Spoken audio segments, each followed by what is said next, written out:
जय हिंद दोस्तों, स्वागत है आपका और एक नए वीडियो में और एक नए टॉपिक के साथ। पाकिस्तान जेलस इस भारत का अफ्रीका में निवेश देख पाकिस्तान जला।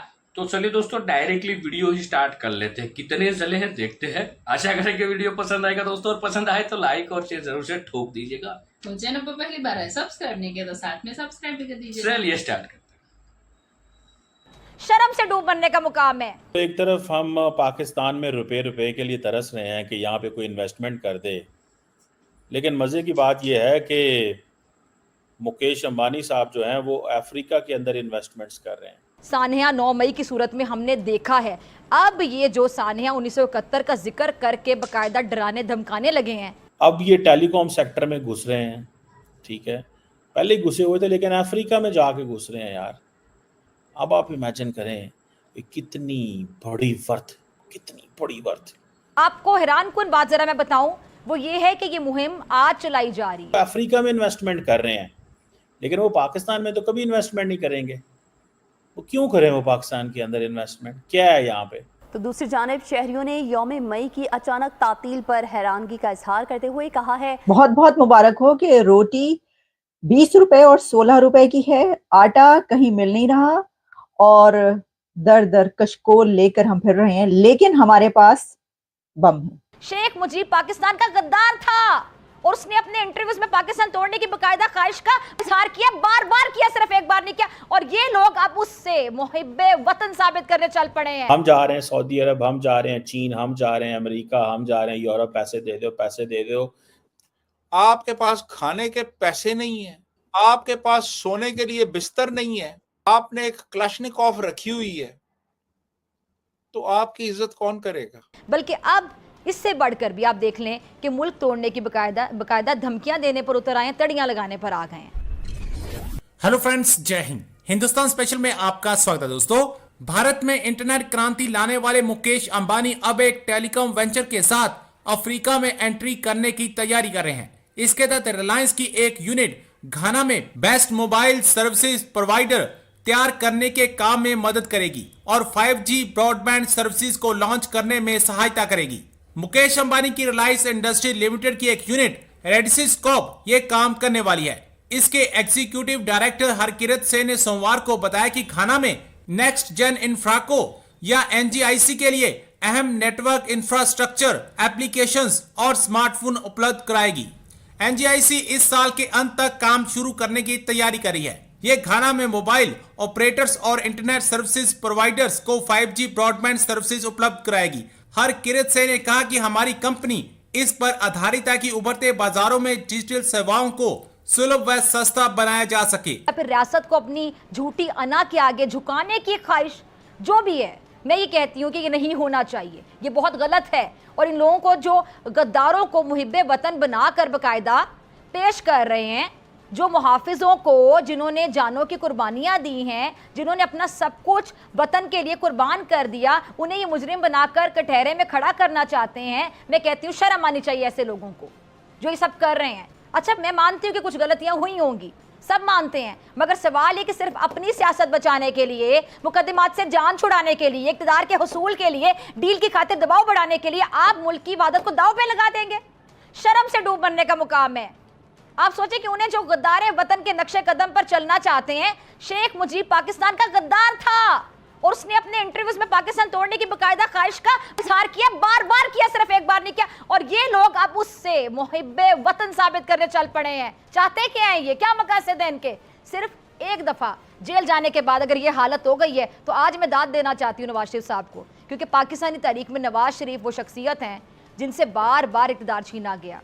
वज़राए आज़म में सबसे ज़्यादा जेल भी नवाज शरीफ साहब ने काटी, लेकिन आज ये मैं कहना चाहूँगी कि उन्होंने कभी भी मुल्क तोड़ने की धमकी नहीं दी, मुल्क तोड़ने की तड़ी नहीं लगाई, मुल्क तोड़ने की बात नहीं की। लेकिन ये कैसा इनकलाबी लीडर है जो एक बार जेल में जाकर ऐसी बातें करने लगा है कि अब जेल में बैठकर कौम को हमूदुर रहमान कमीशन रिपोर्ट पढ़ने के मशवरे दे रहे हैं।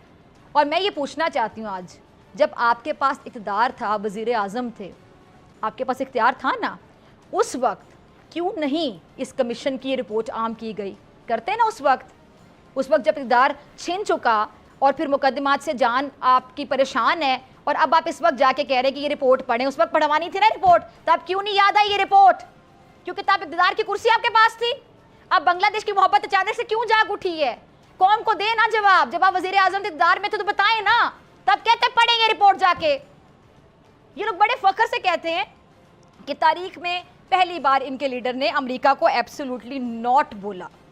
तारीख उठा के ज़रा देखें, मिस्र के जो जमाल अब्दुल नासिर है ना, वो भी अमेरिका के खिलाफ बड़ी तकरीरें किया करता था।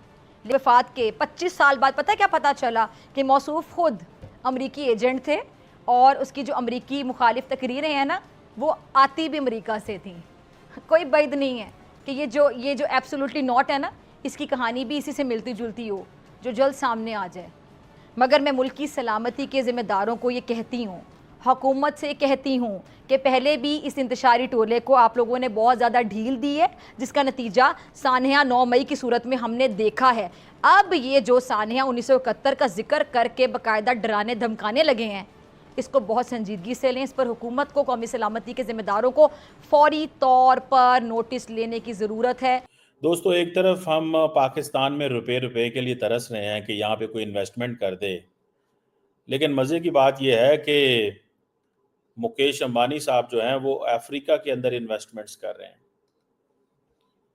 मतलब अफ्रीका में जाके पैसे लगा रहे हैं। इतना बड़ा नाम है मुकेश अंबानी, इतनी वेल्थ है मुकेश अंबानी की कि वो समझते हैं कि हमारे लिए जो मार्केट्स इम्पॉर्टेंट हैं वो अफ्रीकन मार्केट है। मुकेश अंबानी साहब, आपको पता है, रिलायंस इंडस्ट्री जो कि एक मल्टीनेशनल कॉन्ग्लोमरेट है, एनर्जी सेक्टर्स में इन्वॉल्व है, पेट्रोकेमिकल में, नेचुरल रिसोर्सेज में, टेलीकम्युनिकेशन में, ठीक है जी, बड़े पैमाने पे काम करिए, billions of dollars and he is another name, you know, एक सॉफ्ट पावर फॉर इंडिया। मैं नहीं समझता कि इससे ज़्यादा बेहतर कोई शख्स हो सकता है जो अपने मुल्क के लोगों के लिए रोज़गार निकाले, जो अपने मुल्क की इज्जत पूरी दुनिया में करवाए।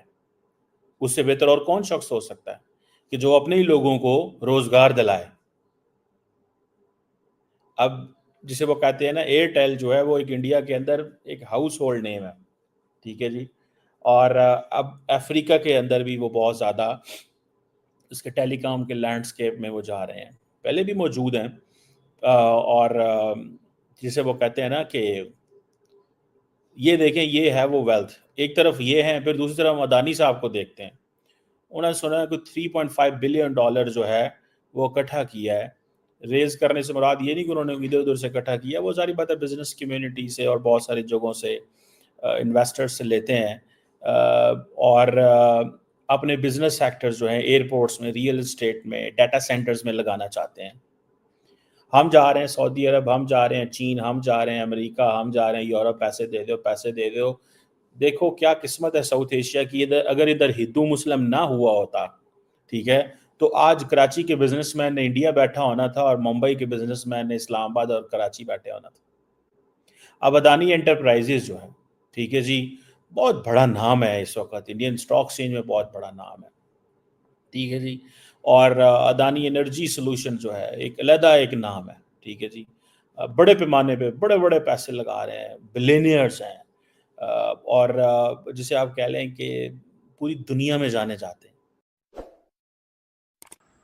थैंक यू दोस्तों, वीडियो को यहाँ तक देखने के लिए। न्यूज़ बहुत बड़ी है, हाँ, पाकिस्तान को जलस हो या ना हो, सही बताओ दोस्तों, घंटा फर्क नहीं पड़ता। मुंह पे बोल रहा हूँ, बुरा मत लगाना, कुछ फर्क नहीं पड़ता। पाकिस्तान मरे, डूबे, जहन्नुम में जाए, 72 हुरों के पास जाए, कोई फर्क नहीं पड़ता। जहाँ जाना हो जाए, हमें क्या, निकल पाकिस्तानी हो आप, निकल लो इस धरती से, थोड़ा वजन कम हो जाएगा। ऑलरेडी बोझ बढ़ रहा है हमारे पड़ोसी मुल्क में, तो वो थोड़ा वजन कम हो जाएगा, कोई दिक्कत नहीं। लेकिन सबसे अच्छी बात यह है कि हमारी जो देश की बड़ी हस्ती अंबानी परिवार, या तो अंबानी फैमिली भी कहते हैं, और जियो फैमिली भी आजकल कहा जाता है, वो अब जा रहे हैं अफ्रीका, और वहाँ पे इंटरनेट की मतलब मोबिलिटी में सुविधा प्रदान करेंगे। सबसे अच्छी बात यह है अफ्रीकन के लोगों के लिए कि उसको सस्ते में सब कुछ मिलेगा, और 5G मिलेगा। आपने दोस्तों देखा होगा जब जियो लॉन्च हुआ उसके कुछ समय पहले हमारा देश क्या था, और जब जियो आ गया, इंटरनेट की सुविधाएं फ्री हो गई, अनलिमिटेड। कॉलिंग अनलिमिटेड हो गई, तो देश को कितनी तरक्की मिली। हाँ, उस समय राजकारण में थोड़ा उथल पुथल था, बहुत विरोध हुआ था, बहुत कुछ हुआ था, ठीक है, ये आपने देखा, गर्मा गर्मी हुई थी। स्वाभाविक है भाई, क्योंकि पैसा इतना दिख जाए जिसको, तो ये सब कुछ होगा। और आज का दिन आप देखिए कि हमें जो अब तक की जो सफलताएं मिली है, उसके अंदर मोबिलिटी का कितना बड़ा हाथ है।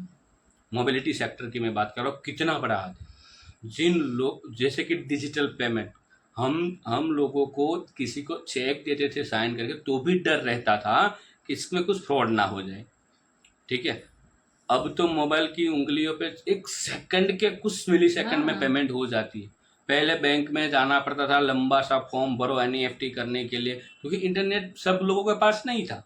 साइबर कैफे में जाना पड़ता था, वहाँ पे कुछ और बेस पर चार्जेस लगते थे, और इंटरनेट अच्छे से किसी को चलाना नहीं आता था।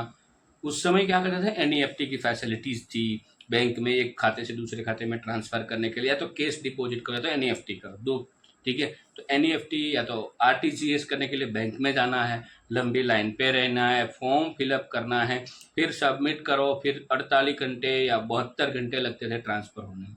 अब सेकंड नहीं लगता है।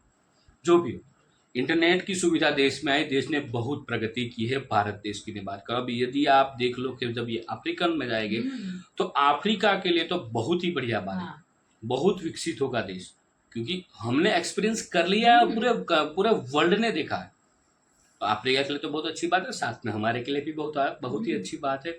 जब हमारे देश में मोबिलिटी की सुविधाएं कम थी, BSNL चल रहा था, फिर आया हर्ष करके, जो अभी है वोडाफोन आइडिया जिसको हम बोलते हैं, वो कंपनी जब मार्केट में आई, सब जगह पर नेटवर्क फैसिलिटी लगा दी, तो सब लोग मोबाइल यूज़ करने लगे। तब आपने देखा ना, छोटे मोबाइल आते थे, बड़े बड़े अच्छे से थ्रो के, तो किसी के खोपड़ी भी तोड़ देता था, ऐसे मोबाइल थे, ठीक है। तो ये अफ्रीका के लिए तो बहुत ही अच्छी बात है। पाकिस्तानी को तो मैंने स्टार्टिंग में बोल दिया, जहन्नुम में जाए, जहाँ जाए रहा। बिल्कुल। बाकी दोस्तों, वीडियो आपको कैसी लगी है, न्यूज़ कैसी लगी है, इससे हमें क्या बेनिफिट्स होगा, भारत को, कंपनी को तो होगा ही होगा, लेकिन देश को क्या फायदा होगा, ये यदि आप जानते हो तो कमेंट में लिख कर जरूर बता दीजिए। फिलहाल आपसे विदाई ले रहे, मिलेंगे और एक नए वीडियो में आपके साथ। टिल देन, जय हिंद, जय भारत।